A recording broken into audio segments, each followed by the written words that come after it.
Bueno, muy bien. Presidenta, gracias. Como le dije hace unos minutos, yo quedo preocupado con las respuestas que hemos recibido hoy en términos generales.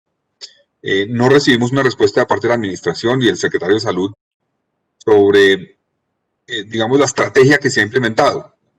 ¿Qué errores ha tenido esa estrategia? ¿Qué correcciones han hecho o creen que hay que hacer? Si el enfoque que se ha implementado es el que hay que continuar implementando o no. No nos han dicho eso, o sea, no hubo una respuesta sobre el enfoque general. Y por eso me parece importante saber quiénes son los expertos, los epidemiólogos que están asesorando al distrito y bajo qué, digamos, criterio y con qué información. Si hay un vínculo que están contratados o cómo es la asesoría, y segundo, con qué información lo están haciendo. Porque pues a mí me preocupa que la alcaldesa, el secretario de gobierno, el secretario de salud siempre hablan de los modelos epidemiológicos de la alcaldía. Y entiendo pues que tienen unos modelos, pero entiendo que esos modelos tienen falencias, porque como les decía, y lo mismo, aparte, a partir de la información de que el mismo distrito nos ha entregado, pues sabemos el nexo, o sea, sabemos cómo se contagió el 1% de la gente. El 1%. Entonces, estamos a ciegas. Entonces, las tendencias reales de cómo está desarrollándose el virus, pues tenemos unas cifras que no son realmente, pues dependen de las personas que evidentemente hacen la prueba, está positivo, obviamente de los fallecidos, de las personas que van a unidad de cuidado intensivo, etcétera. Pero las dimensiones totales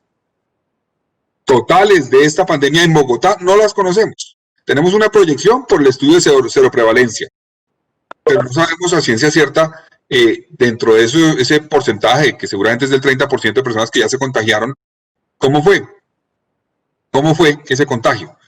Pero a pesar de tener esas falencias en la información, pues nos dicen que tienen unas proyecciones y unos cálculos. Entonces es importante que sean transparentes también sobre eso. La alcaldía ha hecho mucho énfasis en la transparencia en salud data y en esas cifras, y es importante, pero tienen que ser transparentes también en la estrategia, en el sustento epidemiológico de esa estrategia y quienes los han asesorado. Y repito, cosas como lo de la cepa, el famoso tema de la carga viral, por ejemplo. Yo entiendo que el concejal Andrés Forero tiene una respuesta a la administración que dice que no ha habido evidencia de cambios en el CT de las pruebas de septiembre a diciembre. Pero la alcaldesa dijo que no, que había un CT que indicaba una mayor carga viral. Los expertos me dicen a mí, no, un CT de esas características no necesariamente indica una mayor carga viral. Puede que sí, puede que no. Además, una mayor carga viral no implica necesariamente la presencia de una cepa nueva o distinta, puede ser por diferentes razones que se da ese resultado, puede ser inclusive por el momento, como le dijo el experto Andrés Vecino, en que se hace la prueba en la etapa de evolución de la enfermedad.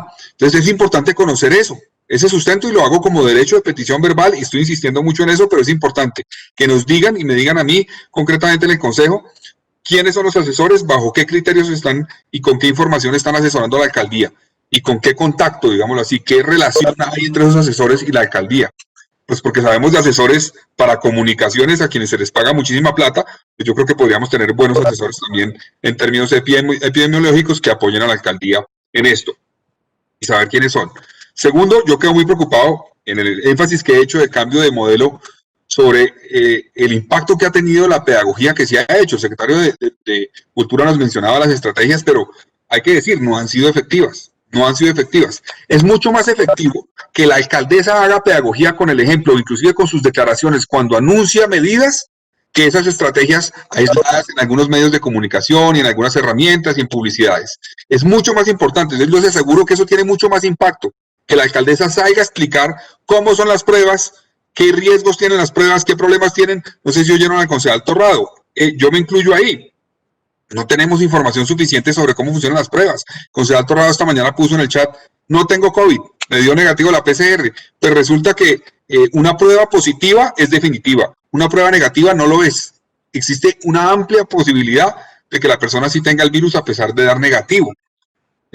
Yo conozco, pues uno no puede, digamos, trabajar a partir de eso, obviamente, pero innumerables casos de personas donde una pareja que vive, que convive, una persona resultó positiva, se enfermó, las dos se enfermaron y solo uno dio positivo, el otro dio negativo. Vamos a decir que ese que dio negativo no tiene el virus, claro que lo tiene, y hay que asumirlo como tal. Entonces, ese tema de la pedagogía no ha funcionado y hay que replantearlo. Y hay que buscar estrategias mucho más efectivas para llegarle a la gente y explicarle pruebas, contactos cercanos, lo que significa, digamos, la importancia de la ventilación y los espacios abiertos, etcétera. Mucha gente, concejal Baena comentaba, pues tener que el 98% de la gente en Bogotá usa tapabocas, es posible que eso sea una muestra, pero yo creo que la mayoría de la gente se lo quita en escenarios donde no se lo debería quitar, o lo usa mal. O se lo quita en escenarios de espacios cerrados, llega a la casa y se lo quita inmediatamente, a pesar de que hay alguien con síntomas, o llega a la oficina y se lo quita inmediatamente. Entonces, ahí hay que trabajar en pedagogía mucho más efectiva que no está funcionando. Y el tercer tema es el del rastreo. Yo quedo muy preocupado también con lo que pasó hoy, porque yo tenía unas cifras de 2.7 contactos por cada positivo, y el secretario nos ha dicho que no, que es 1.7. Eso es prácticamente que no estamos haciendo nada. O sea, si por cada positivo le estamos llegando a 1.7 contactos, no le estamos casi ni llegando a quienes conviven con esa persona. Imagínense, casi ni a los que conviven con la persona. No está funcionando. O sea, yo les decía, Taiwán tiene un promedio de 17 contactos. Hay otros países mucho más, inclusive Vietnam, que Celio mencionaba. Vietnam, pues hay informaciones, hay un artículo en la revista Nature que dice que en algunos casos llegan a 200 contactos por cada positivo.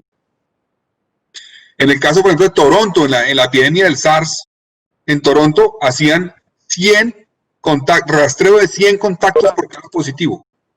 Aquí estamos en 1.7, eso no está funcionando, estamos botando la plata. Entonces, ¿qué pasa?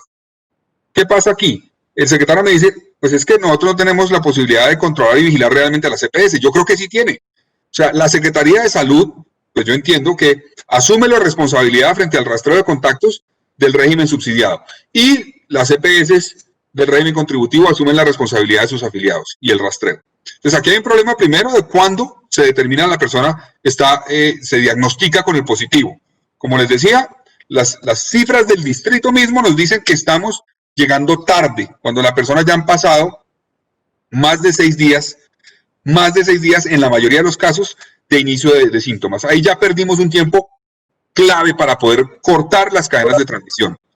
Eso es un problema. Segundo, estamos informando esos positivos, el distrito, por ejemplo, en la cifra que hace cada día, tiene un rezago grandísimo. O sea, informan, hoy en Bogotá hubo 5.000 casos. Resulta que apenas 22% de esos casos que se informan en ese día son realmente de ese día. El resto son de días anteriores. Estamos hablando de casos positivos, diagnosticados. No estamos hablando de fallecimientos, que también tienen un rezago, pero tiene una lógica del rezago. Pero aquí en el caso de los diagnósticos uno no entiende por qué es tan alto ese rezago. En el tema de los contactos, con esa demora, pues afecta muchísimo la posibilidad de romper, insisto, esas cadenas de contagio. Entonces, la Secretaría tiene la responsabilidad así. La Secretaría puede y debe, creo yo, hacer auditoría a esas EPS, de esas estrategias de promoción y prevención donde está marcado el rastreo de contactos.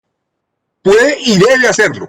Yo pregunto, la Secretaría, Derecho de Petición Verbal, la Secretaría de Salud de Bogotá, ¿ha hecho alguna auditoría a alguna EPS en Bogotá por la estrategia de rastreo de contactos en Bogotá en la pandemia? ¿A cuál, cuándo? Y los informes que se puedan conocer que nos los presenten. Si eso se hizo, porque no estaban haciendo la tarea de las EPS privadas o las EPS del régimen contributivo. Si eso se hizo, ¿por qué no mejoró? ¿Y qué informe o queja presentó la Secretaría de Salud a la Superintendencia de Salud a raíz de lo que identificó en esas auditorías que no se estaba haciendo bien en las EPS? Eso es una labor, eso está en la ley, eso está en las normas y eso tiene que hacerlo la Secretaría de Salud. ¿Lo está haciendo o no lo está haciendo? Porque si no funciona ese rastreo de contactos, si no lo replanteamos, pues es mejor cerrarlo, porque es un engaño, realmente no está funcionando para nada. Y estamos confiando en una herramienta que podría ser muy poderosa, pero que no, obviamente, se está haciendo bien.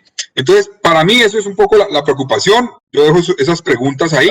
Yo insisto en que en Bogotá tiene que haber un cambio del enfoque, tenemos que hacer un cambio del enfoque y eso parte por entender que no lo estamos haciendo bien. No podemos resignarnos a que hemos hecho lo mejor posible y punto, y vamos a seguir con lo mismo. Yo estoy convencido que la intención de todos ha sido hacer lo mejor posible, no tengo duda de eso. No tengo duda que la alcaldesa, el secretario y los secretarios del despacho lo han hecho así, con esa intención. Pero si no se aprenden de los errores, si no se evalúa lo que se ha hecho, se identifica que no ha funcionado, se cambia, y si no se evalúa lo que han hecho otros países y se aprovecha lo que pueda aplicarse aquí, porque no todo se puede aplicar aquí, pues seguiremos cometiendo graves errores y seguiremos con una estrategia que va a depender, como dijo el secretario de Salud, de que llegue la vacuna y que la vacuna ojalá llegue, es una herramienta clave, pero no podemos depender de ella porque tenemos que prepararnos para todavía varios meses sin que haya llegado para tener la capacidad de reducir esto y proteger a las personas que hay que proteger. Aquí estamos en un reto donde hay unas personas que tienen el riesgo de morir, obviamente, con mayor razón las que tienen, muchísima mayor razón, quienes tienen una edad avanzada o unas enfermedades, digamos, de base que pueden llevar a que sea más grave el coronavirus y los afecta. Entonces hay que enfocarse en eso y hay que trabajar con eso, con la Secretaría, con las EPS y con la Secretaría de Salud. Entonces yo dejo ahí, Presidenta, insisto en que quedo muy preocupado porque creo que el gobierno distrital siente que las cosas van bien, que la cosa se ha hecho lo que se ha podido y que seguiremos un poco con la misma receta. Y esa misma receta no solamente no va a lograr salvar vidas que hay que salvar, sino que además va a tener efectos devastadores en poblaciones que podríamos proteger mejor y apoyar mejor y ayudar mejor. Eso se convirtió en lo que creo que llaman ya, no sé si es una, la figura es una especie de pandemia que tiene un impacto social profundísimo, ya no es un tema de salud pública solamente, sino es un impacto total en la sociedad que afecta no solamente temas de salud mental y de otros elementos de enfermedades, sino también temas que tienen que ver obviamente con la economía y con un impacto profundo en el desarrollo que van a tener generaciones de niños y jóvenes por cuenta de una estrategia que, en mi opinión, ha sido equivocada y que hay que replantear. Gracias, presidente.